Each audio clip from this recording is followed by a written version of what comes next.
చేసిన ఎవరితో? సీతతో సీతతో ఏం చేసిన? సీతతో ఏం చేసిన ఎక్కడికి? అయోధ్యకు సీతతో ఏం చేసిన? అయోధ్యకు సీతతో ఏం చేసిన దశరథ సీతతో ఏం చేసిన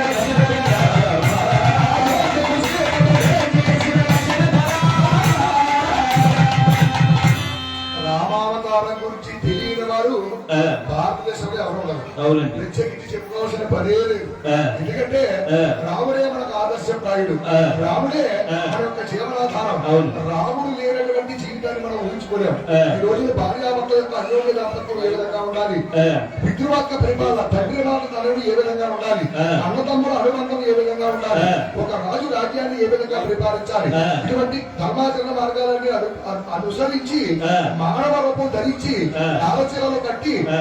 దండకారణ్య ప్రాంతాల్లో తిరిగి ఆ. కందమూలాలు కూడా తిరిగి ఆ. ఇటువంటి ధర్మైక జీవనం గడపాలని మనకి చూపించినటువంటి గిరిమెత్తు నిదర్శనం ధర్మానికి రామచంద్ర స్వామి. అవునండి. అందుకే ఆ. రామో విగ్రహవాన్ ధర్మ అన్నారు. అవునండి. అటువంటి రావణ కుంభకర్ణాది రాష్ట్రాలను సంహారం చేసిన ఆ.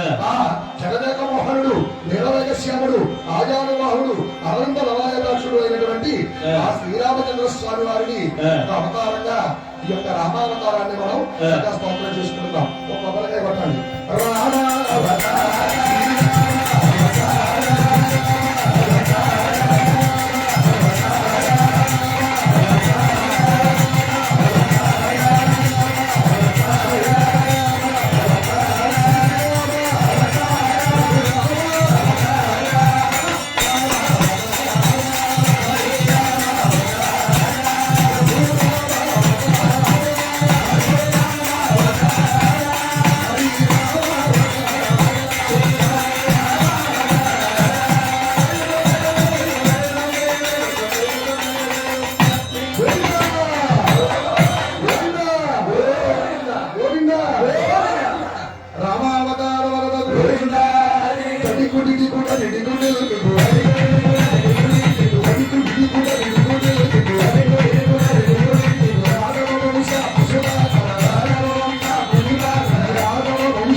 రామావతారం తర్వాత ఏ అవతారం అండి? అయ్యా ఎవరో చెప్పాడు మిమ్మల్ని కృష్ణావతారం అంటారండి వెనక నుంచి. అన్నారా? ఆ. విన్నారా? నేను విన్నానండి. రామావతారం తర్వాత దశావతారాల్లో ఏ అవతారం అండి? బలరామ అవతారం. అవునండి. ఎందుకు చేతనండి? ఎందుకు చేతనయ్యా అంటే రామచంద్ర స్వామి రావణ కుంభకర్ణ రాక్షస సంహారం చేసి ఆయన పరిపాలించినంత కాలం పరిపాలించి లవకుశలకు పట్టాభిషేకం చేసి ఆయన సరయూ నదిలో అవతారాన్ని చాలించాడు. అవునండి. అవతార పరిసమాప్తి చేశాడు ఆయన. అవునండి. కానీ కృష్ణ పరమాత్మ అవతారాన్ని పరిసమాప్తి చేయలేదు. కృష్ణ పరమాత్మ చంపబడ్డాడు. అవునండి. కృష్ణ పరమాత్మ కురుక్షేత్రంతో ముగిసిన తర్వాత ఆయన ఒక చెట్టు మీద కూర్చొని ఉండగా బోయవాడు వేసినటువంటి ఒక బాణానికి ఆయన బట్టలు వెళ్ళి తగిలి మరణించబడ్డాడు. ఆయన చేత కృష్ణావతారం పరిపూర్ణమైనటువంటి అవతారం కాదు, బలరామ అవతారం పరిపూర్ణమైనటువంటి అవతారం. అయ్యా ఎందుకంటే కృష్ణ పరమాత్మ చెప్పబడ్డాడంటే త్రేతాయుగంలో చెట్టు చాటు నుండి వారిని సంహరించుకుంది కదా, ద్వాపర యుగంలో బోయవారి చేత మరణం సంభవించాలని రాజకీయ బ్రహ్మ. భగవంతుడికే తప్పలేదు కర్మానుసారం. మనం వచ్చినటువంటి కష్టాలకి భగవంతుడు నిందిస్తూ ఉంటాం. భగవంతుడు కూడా అతీతుడు కాదు. కర్మ బలం రామదాస్ గారు చెట్టు చెప్పాం. 12 సంవత్సరాలు చిలకని బతికాడలో పెట్టేందుకు ఆయన జైల్లో పెట్టారని. ఇక్కడ కృష్ణ పరమాత్మ పరిస్థితి కూడా అదే. త్రేతాయుగంలో చెట్టు చాటు చెప్పాడు. అది ధర్మం ఆయన కప్పిపుచ్చుకున్నా చెట్టు చాటు నుండి చెప్పడం అనేటువంటిది ఒక విధంగా అధర్మం అని భావన చేసి ఆడికి ద్వాపర యుగంలో కర్మలను అనుభవించాడు. అలాగే యశోదాదేవి అడిగిందట, దేవకీదేవి అడిగిందట, ఇన్నాళ్ళు పట్టింది నా దగ్గరికి రావడానికి, అన్ని సంవత్సరాలు నాకు దూరంగా ఉన్నావు, నీవు నేను చేసిన పాపం ఏమిటని. నీవు త్రేతాయుగంలో కైకేయివి, నీవు నా తల్లి నుండి నన్ను 14 సంవత్సరాలు దూరం చేశావు.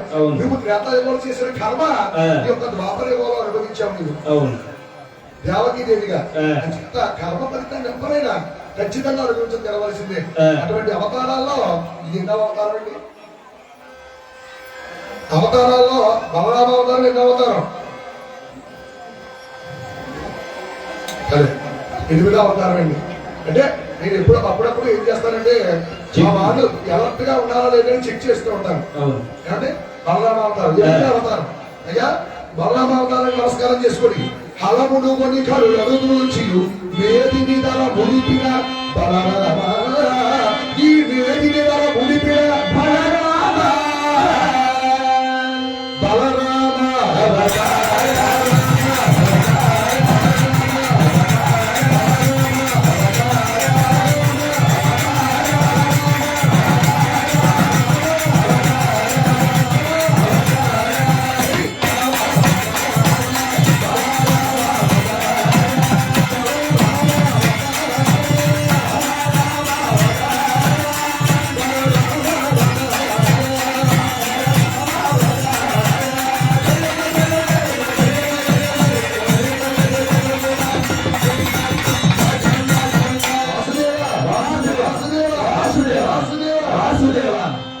చూపించండి.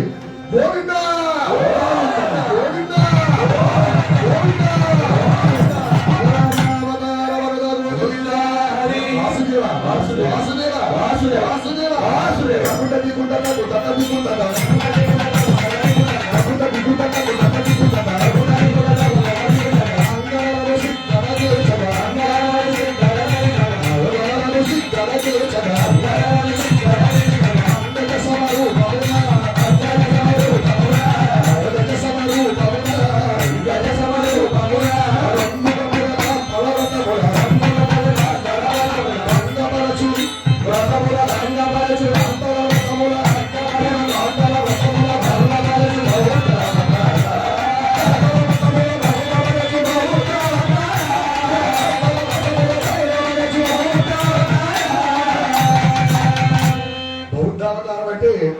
గయలో ఉన్న ఆయనే అవతారం అనుకున్నాం. ఆయన బౌద్ధావతారం. ఆయన బుద్ధుడు. ఆయన బుద్ధుడు వేరు, బౌద్ధుడు వేరు. బౌద్ధావతారం వేరు, బుద్ధావతారం వేరు. ఆయన బౌద్ధావతారం ఏ విధంగా అంటే సన్మార్గంలో ఉన్నటువంటి ఈ యొక్క కలియుగ ప్రారంభంలో ఆయన కొంతమంది రాక్షసులు వారి యొక్క భార్యల యొక్క పాతివ్రత్యం చేత రక్షించబడుతున్నారు. అవునండి. వాళ్ళ భార్య మహాపతివ్రతలు. వీరు లోక వినాశనకారకులై లోకాన్ని పీడిస్తూ ఉన్నారు. అటువంటి రాక్షసులను సంహరించడానికి ఈయన ఏ విధంగా సంహరిస్తా ఉన్నా పాతివ్రత్యం అడ్డొచ్చేస్తుంది. ఎలాగా? సతీ సావిత్రి భర్త ప్రాణాలు తీసుకెళ్లిపోవడానికి వస్తే యమధర్మరాజు అడ్డుకుంది పాతివ్రత్య మహిమతో. అటువంటి పాతివ్రత్య మహిమ, ఆ పాతివ్రత్య మహిమతో వీళ్ళు ఈ రాక్షసుడు ఏమి చేయలేకపోతున్నాడు శ్రీహరి. అప్పుడు ఏం చేశాడయ్యా అంటే ఈ రాక్షసులను చంపాలంటే వీళ్ళ పాతివ్రత్యం భాగం కావాలి.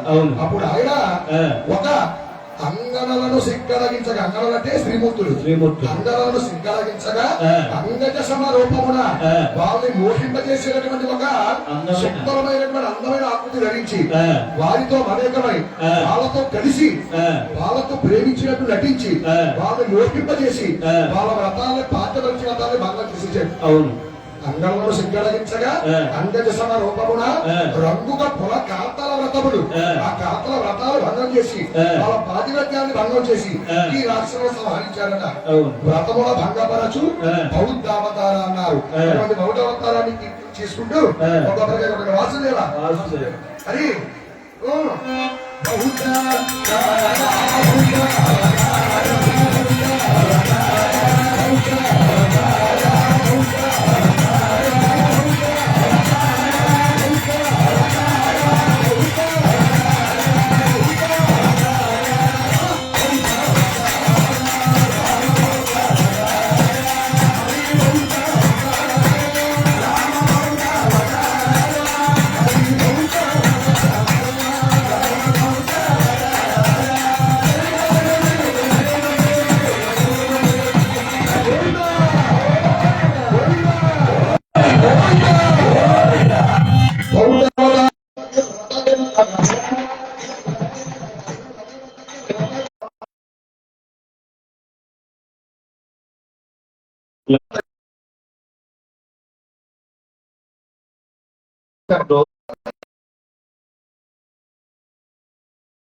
కలుపుకోవడంతో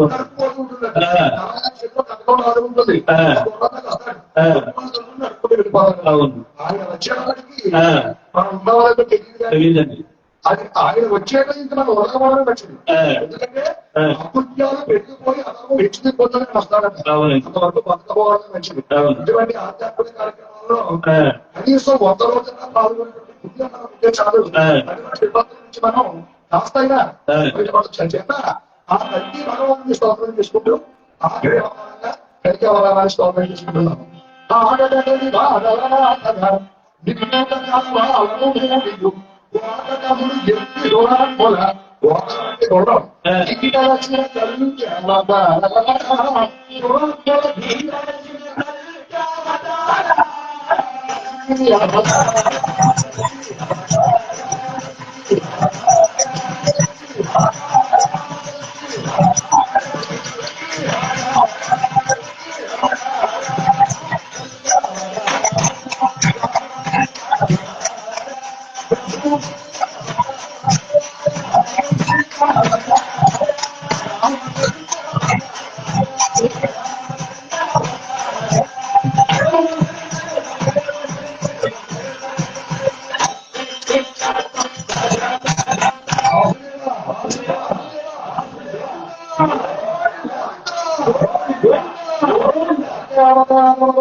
అవునా వెంకటేశ్వర తర్వాత ఈ దశావతారాలు గ్రామం చేసే సందర్భంగా ఆ వృద్ధాన్ని ఇస్తూ బాబు 100 రూపాయలు తాము వృద్ధాన్ని చేసే వాడి ఆ దశావతార స్వామి లక్ష్మీనారాయణ భగవాను సీతారామచంద్ర స్వామి ఆయన వెంకటేశ్వర భగవాన్ని సదా రక్షకులను కోరుతారు.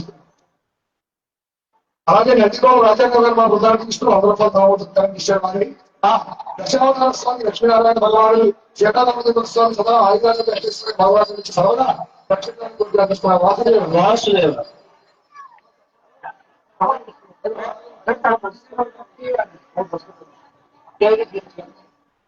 చెప్పారు. మరి మా శ్రేయోజనులు సన్నిహితులు మరి ఈ గుంజూరు గ్రామం నుండి సత్యంలో వెళ్ళిపోయినా కూడా ఎప్పుడు కూడా కార్యక్రమం ఆహ్వానం ఏం చేస్తారని చక్కగా పలకిస్తూ మా సోదరుల మా మీద మా వాసులో చూపిస్తారు. మరి నరేష్ బాబు గారు వారు అవసరాన్ని ఇస్తూ సాధారణంగా మాకు 500 రూపాయలు బాబు సత్కారం చేస్తున్నారు. వాడిని ఆ దశావతార స్వామి లక్ష్మీనారాయణ భగవానుడు బాబుని పరమేశ్వర చంద్రనారాయణ స్వామి 500 నుంచి సభలో విషయాలు కోరుతారు. అడ్డుకోవాలి శ్రీనివాసరావు గారు మా బృందాన్ని జీవిస్తూ బాబు సత్కారం చేసేవాడిని ఆ దశావతార స్వామి లక్ష్మీనారాయణ భగవానుడు బాబుని పరమేశ్వరుడు సదా 500 ఖర్చు తీసుకుని గవర్నమెంట్ నుంచి రక్షించాలని రామకృష్ణ డబ్బులు ఫోన్ పే చేయమను. ఇంటి ఆలయాలు మా బృందాన్ని జీవిస్తూ ఫోన్ పే చేస్తే కూడా వస్తుంది కదా. ఆ దశావతార స్వామి లక్ష్మీనారాయణ భగవానుడు స్వామి సదా 500 ఖర్చు తీసుకుని గవర్నమెంట్ నుంచి సభలో రక్షించాలని కోరుతున్నాం. నందిగోడ